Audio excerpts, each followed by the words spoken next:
All right, let's dive in. I was really intrigued when you sent over this interview with Erica Kumar. Um, she seems to be stirring things up in the parenting world. Yeah, she's definitely making some bold claims. But what struck me is that she isn't just, like, throwing out opinions. Right. She's bringing in all this evidence from evolutionary psychology, neuroscience, and her own clinical practice. It's pretty fascinating. It is. It's not every day you see a parenting expert weaving together those kinds of perspectives. So where do we even begin with unpacking all this? She covers so much ground in this interview. Well, a lot of what Komar talks about comes back to this idea of attachment security and how crucial it is in those early years. Right, we hear that term a lot these days. Mm. But she seems to be taking it a step further. She is. She's arguing that it's not just about, warm and fuzzy feelings. It literally shapes how a child's brain develops, especially the amygdala, which is like the brain's stress center. Oh, that's interesting. So she's saying that early experiences actually change the physical structure of the brain? Exactly. And she argues that too much stress in those first few years can have long-term consequences. Like, she even claims that a significant percentage of kids today are going to face serious mental health challenges before they even reach adulthood. Wow, that's a pretty stark statement. It is. And she puts a lot of the blame on the fact that parents just aren't getting the right guidance. So is that where her 3 Ps come in? That's right. Presence, prioritization, and prevention. Those are the cornerstones of her whole approach. But I have to ask, what makes these Ps different from all the other parenting advice out there? I mean, we hear so much about being present with your kids. It's not just about being physically present, though. Komar is talking about a much deeper level of presence, of emotional attunement. And she argues that modern society often pushes parents in the opposite direction. Like we're supposed to be focusing on our careers, achieving more, meeting our own needs. Exactly. And sometimes that comes at the expense of our kids' emotional well-being. Komar believes this lack of prioritization is a huge problem and manifests in so many ways as kids grow up. Okay, I'm starting to see where she's going with this. So are there any specific times when this prioritization is especially crucial? She highlights 2 key developmental windows, 0 to 3, obviously, but then again from ages 9 to 25. 9 to 25. Wow, I wouldn't have thought of those teenage and young adult years as being so critical in terms of attachment. Well, she argues that the foundations laid in those first 3 years have a ripple effect throughout development. But those early years especially, she really emphasizes the importance of the mother's role. Okay, this is where it gets interesting, because I know Komar has some pretty strong opinions about the differences between mothers and fathers. She does, and this is definitely where things can get a little controversial. She argues that mothers and fathers naturally have distinct roles based on both our evolutionary history and those hormonal differences between men and women. So it's nature and denurture, according to her. Exactly. She believes that mothers are biologically primed for this very sensitive, empathetic kind of nurturing that babies and toddlers need. So it's not just about being there physically, it's about responding to a child's emotional needs in a way that helps them learn to regulate their own emotions. Right. It's like providing this secure base from which they can explore the world and learn to handle their own feelings. Okay, that makes sense. But is there any scientific evidence to back up this idea of separate roles for mothers and fathers? She does draw on a lot of research. For example, she talks about studies that have looked at hormonal changes in both mothers and fathers.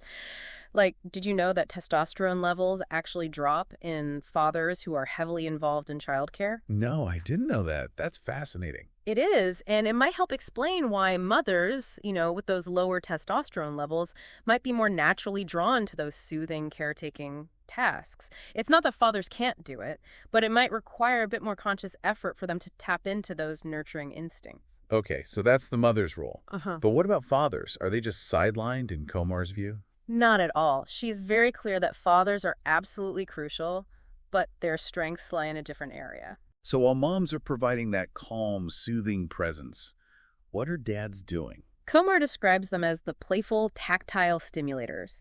They encourage exploration, risk-taking. They help kids handle those big bursts of energy, even aggression. So all those classic dad moves, tossing the baby in the air, tickling, roughhousing, she sees those as essential. Exactly. She believes those interactions are actually vital for a child's development. They help kids develop physical coordination, learn about boundaries, and even regulate those big, overwhelming emotions. Interesting. So she's not advocating for this sort of gender-neutral approach to parenting that we hear so much about these days. No, she's actually pretty critical of that. She even suggests that attempts to erase those natural differences between mothers and fathers might actually be working against our biology, against our natural wiring. Wow, that's a statement that's sure to get people talking. But does she have any research to back up this idea that trying to blend those roles might be detrimental? She points to some studies on children who are raised without a father figure, particularly boys. Some of those studies suggest that boys might face more challenges regulating aggression or forming healthy attachments later on. Right. And I've also heard her talk about anthropological research, looking at different cultures throughout history. She does, and she highlights how these distinct roles for mothers and fathers have persisted across time and across societies. It seems to be a pretty universal pattern. So she's making the case that this isn't just a social construct, it's something deeper, something rooted in our biology and our evolutionary history. That's right. And this leads us right into another hot-button issue that Komar tackles head-on: daycare. Yeah, I was wondering when we'd get to that. Let's just say she doesn't exactly sing its praises. She doesn't. But it's important to understand that her issue isn't with daycare itself, but with the fact that it's so often seen as the default option, even for infants and toddlers. Okay, so what's her main concern with daycare, especially in those early years? She argues that separating a child from their primary attachment figure for extended periods, especially in those first 3 years, can disrupt that crucial bonding process. And while daycare workers can be caring and nurturing, the sheer number of kids they're responsible for makes that deep, individualized attunement difficult. I can see her point. It's hard to imagine a daycare worker being able to provide the same level of responsiveness and emotional connection that a parent can. Exactly. And she believes that this can have lasting impacts on a child's sense of security, their ability to regulate their emotions, and even their future relationships. Okay, but what about those parents who simply don't have any other option?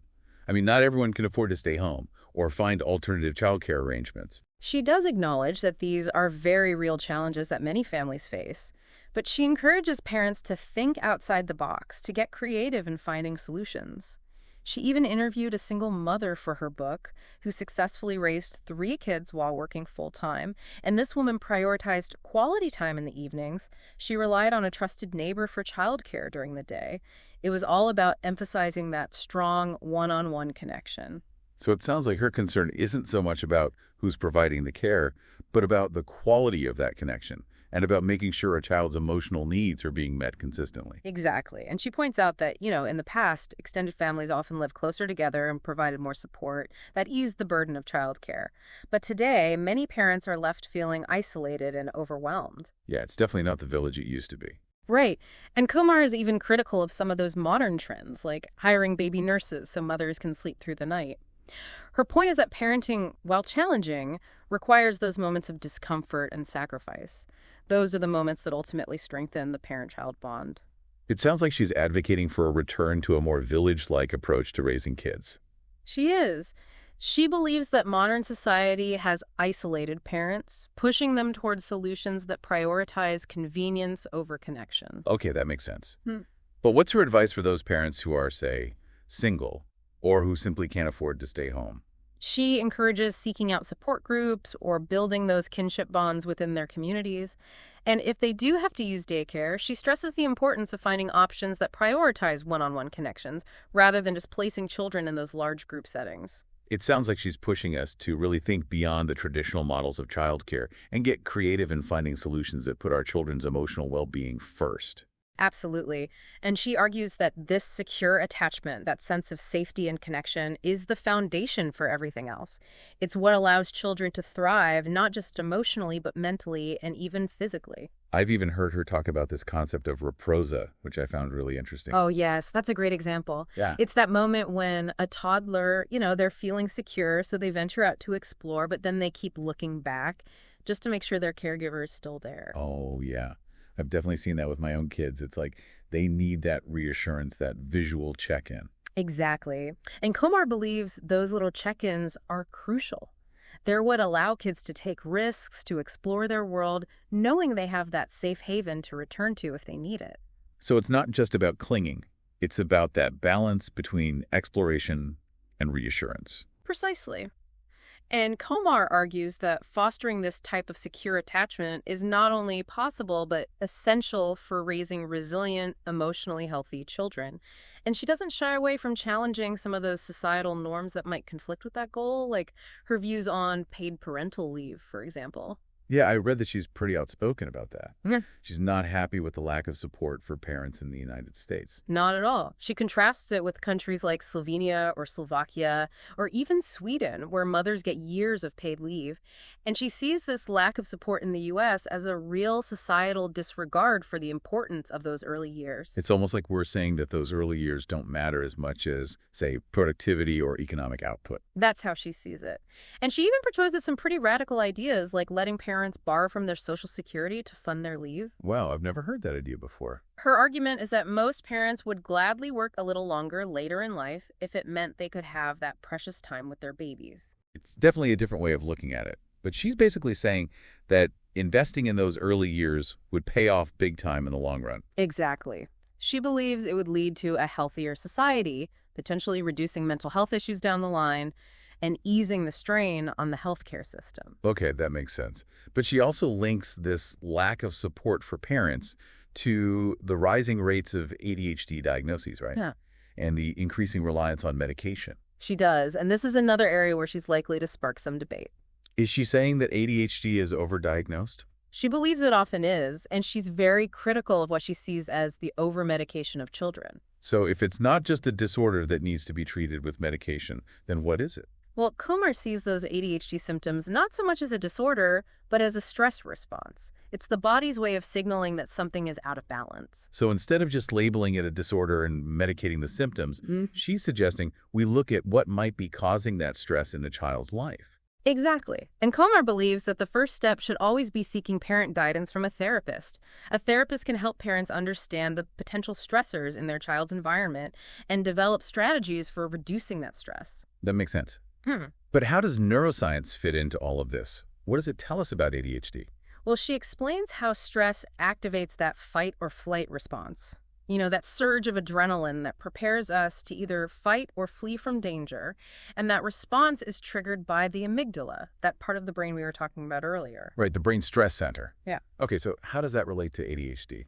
Komar argues that chronic stress can lead to an overactive amygdala and a weakened hippocampus, which is the part of the brain that helps to turn off that stress response. So basically the stress response gets stuck in the on position. Exactly. And that creates a state of constant hypervigilance, which can manifest in those symptoms we often label as ADHD inattentiveness, impulsivity, hyperactivity.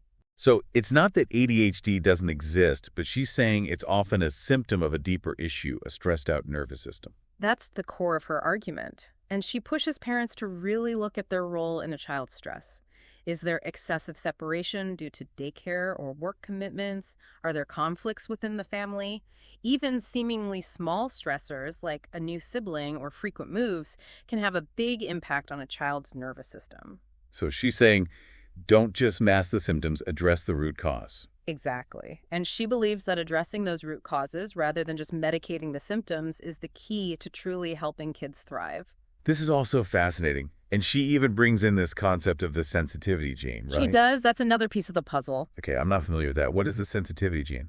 Well, research has found that some individuals are genetically predisposed to be more sensitive to stress and stimuli.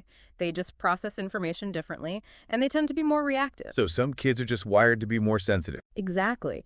But Komar emphasizes that having this gene doesn't automatically mean a child will develop mental health issues. It just increases the risk. So it's all about how that sensitivity is managed, especially in those early years. Right. A child with this gene who grows up in a secure, low-stress environment might be perfectly fine. But that same child in a chaotic or stressful environment, they might really struggle. This is giving me a lot to think about.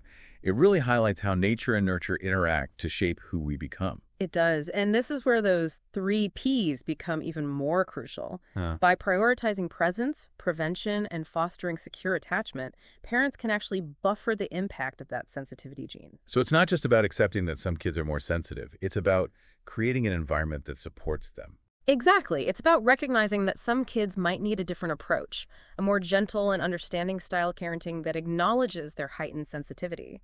And she even shares stories from her practice, highlighting how addressing childhood trauma and learning to regulate emotions can lead to incredible transformations, even in adulthood.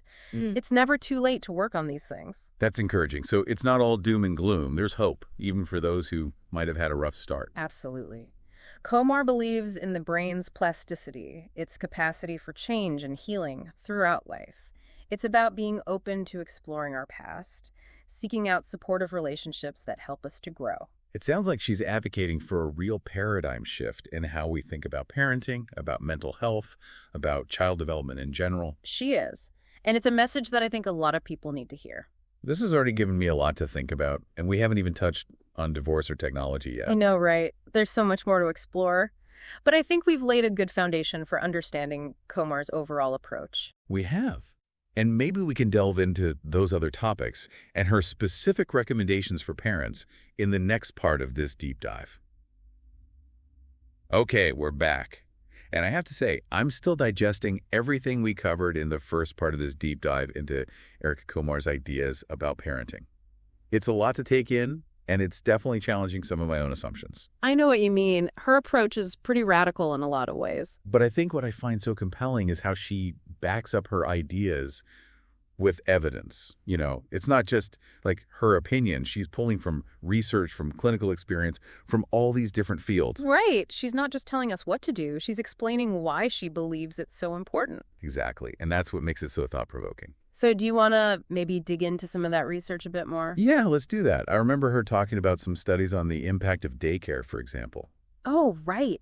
She cites studies that show how daycare can elevate cortisol levels in young children. Cortisol, that's the stress hormone, right? That's it. So basically, it's a physiological indicator that these kids are experiencing stress. And I think she also mentioned some research linking early daycare experiences to things like increased aggression, anxiety, even behavioral problems later on. She does. And she's not alone in those concerns. There's a growing body of research that's suggesting that spending extended time in daycare, especially in those first few years, can have some unintended consequences. Okay, so that's the daycare piece.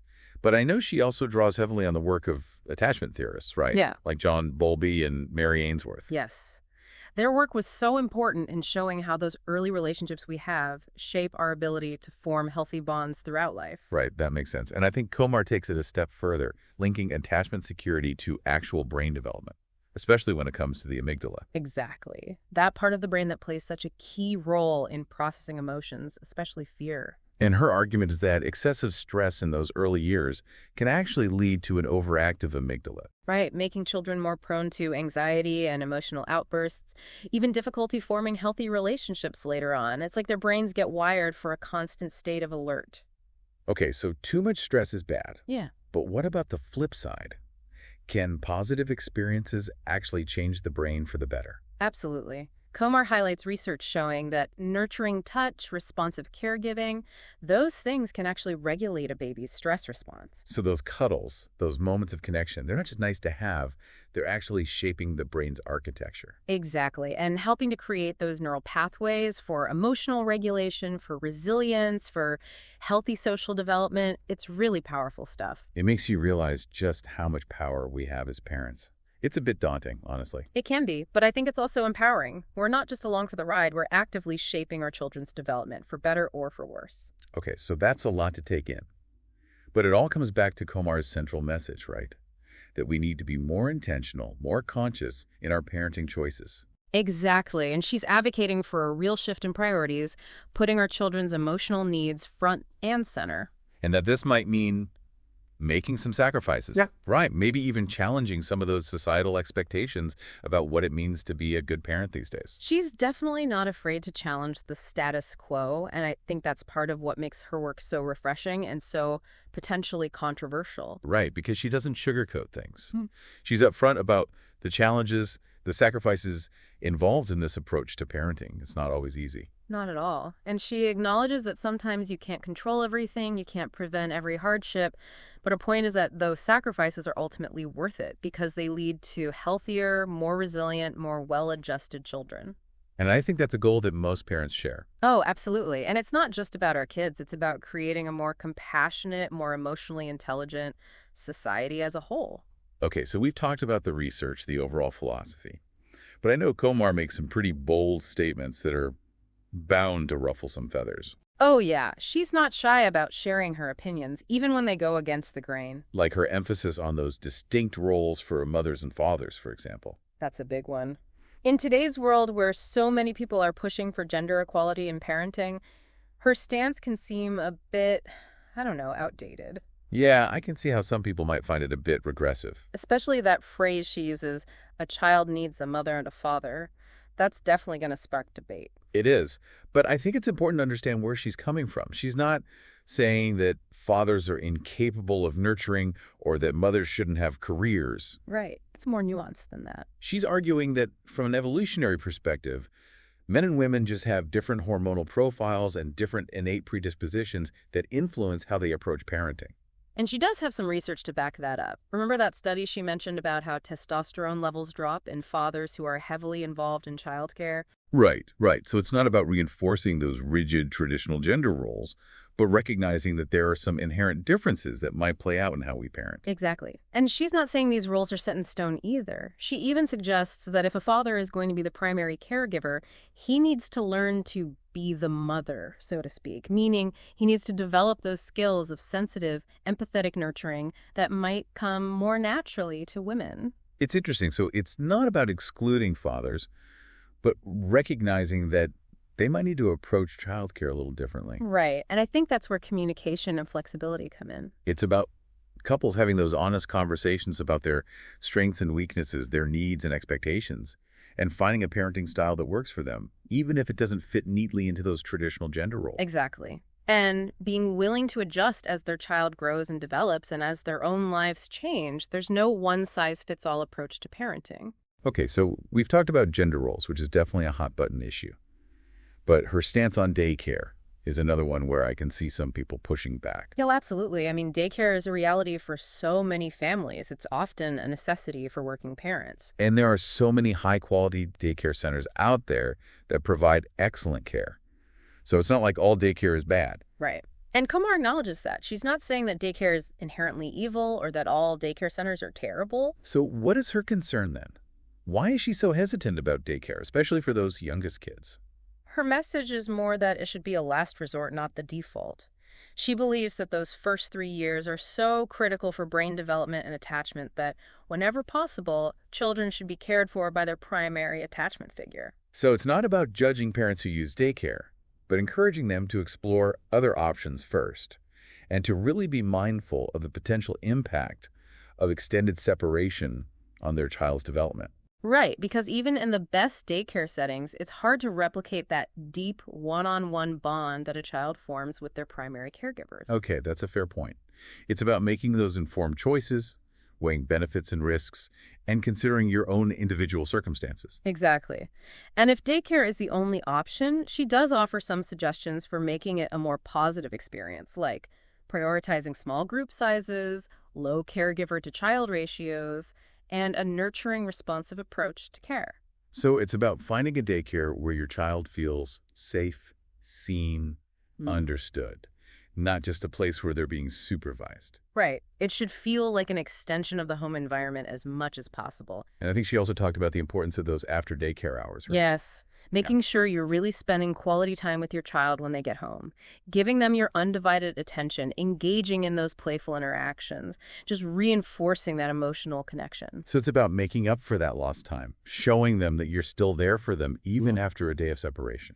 Exactly. And that can go a long way in mitigating some of those potential negative effects of daycare. Okay, so we've talked about gender roles in daycare, two areas where Komar's views might not sit well with everyone.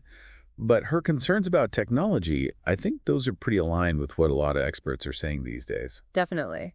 She's not alone in sounding the alarm about excessive screen time, especially for young children. Right. The American Academy of Pediatrics has those guidelines about limiting screen time, and we're hearing more and more about the addictive nature of technology, the impact of social media on mental health. It's a real concern. It is, and I appreciate that Komar doesn't advocate for a complete tech ban. I mean, that's just not realistic in today's world. Right. It's all about finding that balance. Exactly. She's more about encouraging parents to use technology wisely, intentionally, setting limits, establishing those healthy boundaries, and most importantly, modeling responsible tech use themselves. Kids are always watching, right?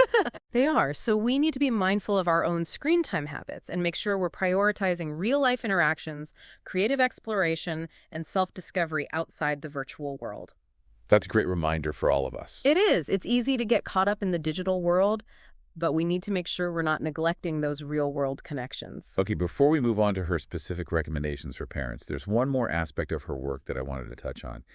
It's her emphasis on repair, like the possibility of healing from those early attachment wounds, even if those first few years weren't ideal. I'm so glad you brought that up. I think that's one of the most powerful and hopeful aspects of Komar's work. It is. It's easy to get caught up in guilt or shame if we feel like we haven't always been the perfect parent. Right, like we've made mistakes, or we haven't always been as attuned and responsive as we wish we had been. And Komar acknowledges that a lot of parents feel that way. Even she shares her own personal story, right? About growing up with a mother who was loving but emotionally distant. She does, and I think that's what makes her message so relatable and so reassuring. It's like she's saying, hey, we're all human, we all make mistakes, but it's never too late to repair those early wounds, both for ourselves and for our children.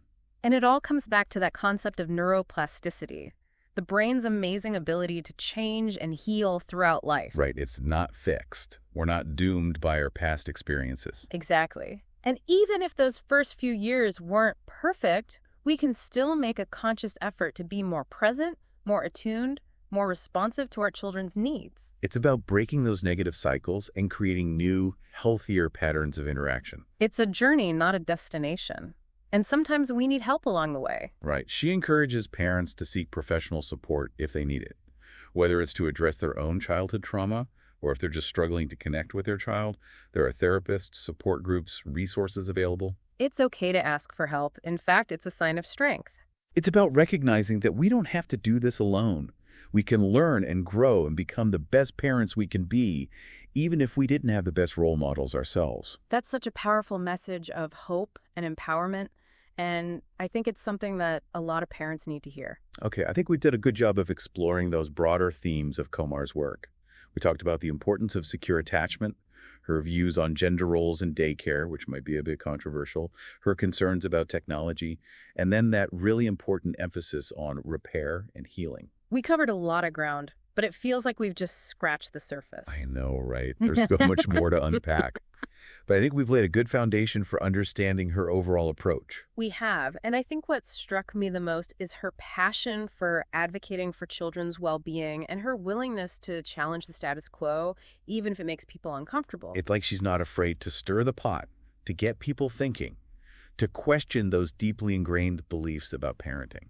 Exactly, and I think that's what makes her work so valuable. It forces us to confront our own assumptions, to consider new possibilities. I've definitely learned a lot from this deep dive into her ideas, but I'm also curious to hear what stood out to you as an expert in this field. What resonated with you the most? Well, for me, what's so compelling about Komar's approach is that it's grounded in this deep understanding of human nature, both our biological predispositions and our capacity for growth and change. She's not offering simplistic solutions. She's embracing the complexity of child development. That makes sense. It's not about following a set of rules. It's about understanding those deeper principles and applying them in a way that makes sense for your own family and your own unique child. Exactly. And I think that's what makes her work so powerful. It's not about judgment. It's about empowerment. It's about giving parents the knowledge and the tools they need to make those informed choices that will support their children's well-being. Okay, so we've laid a strong foundation for understanding Komar's overall philosophy and some of the key research that supports her claims. But let's get into the nitty-gritty now. What are some of her specific recommendations? What practical advice does she offer for handling those everyday challenges of raising kids? Oh, she has some great tips. She really gets into the nuts and bolts of things. Everything from choosing childcare to handling discipline to fostering resilience in our children. Okay, this is what I've been waiting for. Let's delve into those practical tips in the next part of our deep dive. Sounds good to me. I think listeners will find this part especially helpful. All right, we're back for the final part of our deep dive into Erica Komar's work. We've covered a lot of ground, but now I'm really curious to hear those practical tips you mentioned. The stuff parents can actually use in their day-to-day lives. Well, she doesn't disappoint. She gets into the nitty-gritty of everything from choosing childcare to handling discipline to raising those resilient kids we all hope for. Where should we start? Let's start with childcare. That's a huge issue for so many families these days. Absolutely. And Komar is pretty clear on her stance, especially when it comes to those first 3 years. Which is? She believes the absolute best childcare is the primary attachment figure, whether it's mom, dad, or another trusted caregiver, someone who can offer that consistent, responsive care. Okay, but she knows that's not always realistic for everyone, right? Right. Yeah. She gets that. But she really encourages parents to exhaust all other options before resorting to daycare, especially for those little ones. Like what kinds of options? Well, she suggests things like leaning on family members, close friends, even creating co-op arrangements with other parents. Oh, that's a great idea. Kind of like a modern-day village. Exactly. It's about thinking creatively and finding solutions that put that one-on-one connection first, rather than just defaulting to those large daycare settings. I mean, not everyone has family nearby or friends they can rely on like that. And let's be honest, co-ops can be tricky to manage. For sure. But she even suggests things like exploring adjusted work schedules, or flexible arrangements, anything to minimize the amount of time a child's spending away from their primary caregiver, especially in those early years. I see. So it's about really examining our priorities and figuring out how to make it work, even if it's not easy. Yeah, it's about recognizing those early years are just so foundational that time and effort you put in really can make a difference. Okay, but for those families who really have no other choice but daycare, what does she say? Well, she emphasizes the importance of really doing your homework. Finding a center with small group sizes, low caregiver-to-child ratios. That makes sense. More individualized attention. Right. And look for a place that emphasizes a nurturing, responsive approach to care. It shouldn't just feel like, a holding tank for kids. Right. You want a place where your child feels truly seen and understood. Exactly. And it's not just about the daycare itself either. She also talks about those little things parents can do to ease that transition, like having consistent routines, clear communication between parents and caregivers. So everyone's on the same page. Right. Like sharing information about your child's temperament, their preferences, any special needs they might have, that kind of stuff. And I think she also talks about the importance of parental involvement, right? Even if your child's in daycare, you're still actively involved in their experience. Oh, absolutely. Visiting regularly, participating in events, getting to know the caregivers, all that stuff helps. It just makes that transition smoother for the child. So it doesn't feel like such a separation, like they're going off to this whole other world. Exactly. And maybe even more importantly, making sure you're really present with them when they get home from daycare. Giving them your undivided attention, really connecting with them. Exactly. It's like refilling their emotional cup after a long day. Okay, so we've covered childcare. What about discipline? Every parent struggles with that. Finding that balance between setting limits and still being loving and supportive. It's tricky, right? And Komar actually has some surprisingly gentle advice in this area. Oh, really?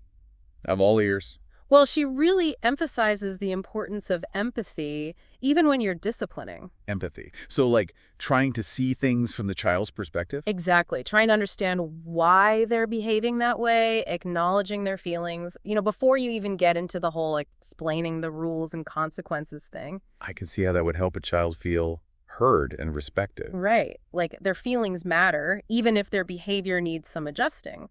So, if your kid's having a meltdown in the supermarket because they want a candy bar, instead of just shutting them down or getting angry, you might say something like, I see that you really want that candy bar and it's hard to wait, but the rule is no sweets before dinner. Okay, so you're validating their feelings, but still holding the boundary. Exactly.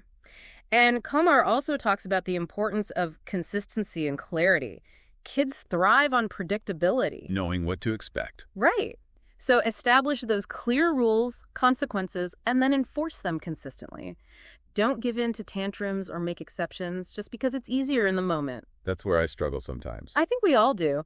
But that consistency really helps kids develop self-control. They learn to manage their impulses. And I think she also advocates for natural consequences whenever possible, right? Oh, she's a big fan of that. It's like Letting kids experience the natural outcome of their actions. So if they refuse to wear a coat on a cold day, instead of arguing with them, you let them experience the chill for themselves. Oh, I've definitely done that. Yeah. Sometimes you just have to let them learn the hard way. Right. It's a much more effective lesson than us lecturing them about it.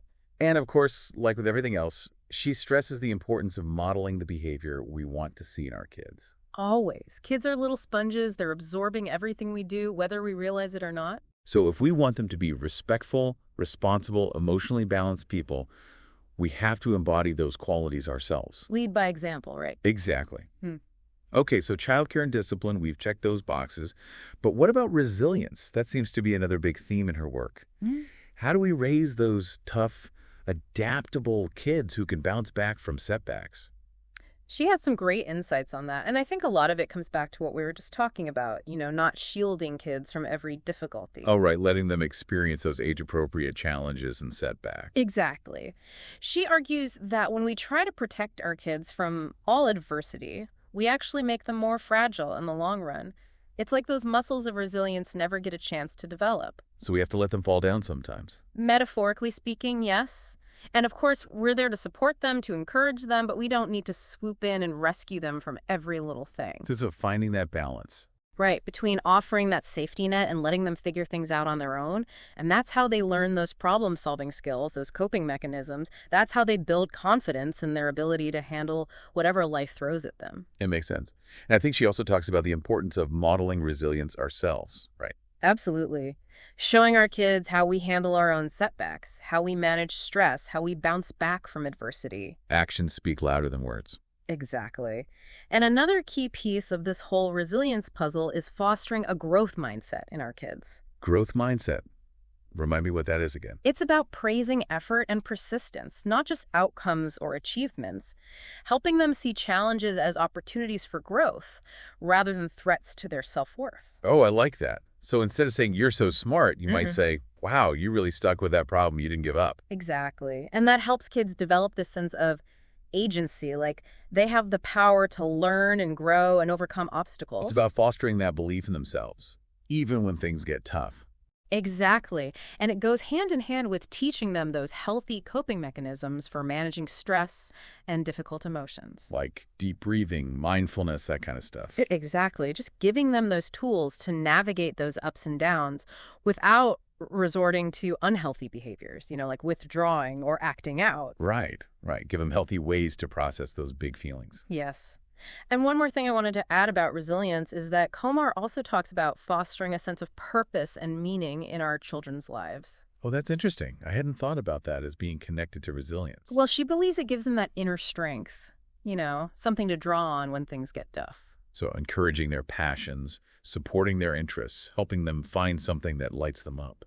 Exactly. And it doesn't have to be something grand or world-changing. It could be anything that gives them a sense of joy, a sense of accomplishment, something that makes them feel like they're making a positive contribution, even in a small way. I love that. And I think it ties in nicely with everything else we've talked about today. Yeah. It's about creating that environment where kids feel safe and loved and supported, where they can explore their interests, develop their strengths, and become those resilient, capable individuals we know they can be. Couldn't have said it better myself. It's been great unpacking all of this with you. Me too. Yeah. I know I've got a lot to think about and probably some changes to make, but I feel inspired, Like there's a path forward, a way to approach parenting that's both nurturing and empowering. That's the goal. It is. So for all you listeners out there, we encourage you to check out Erica Komar's work for yourselves. Dive into her ideas, challenge your assumptions, and most importantly, think about what resonates with you. What can you take away from this deep dive and apply to your own parenting journey? Thanks for joining us. We'll see you next time.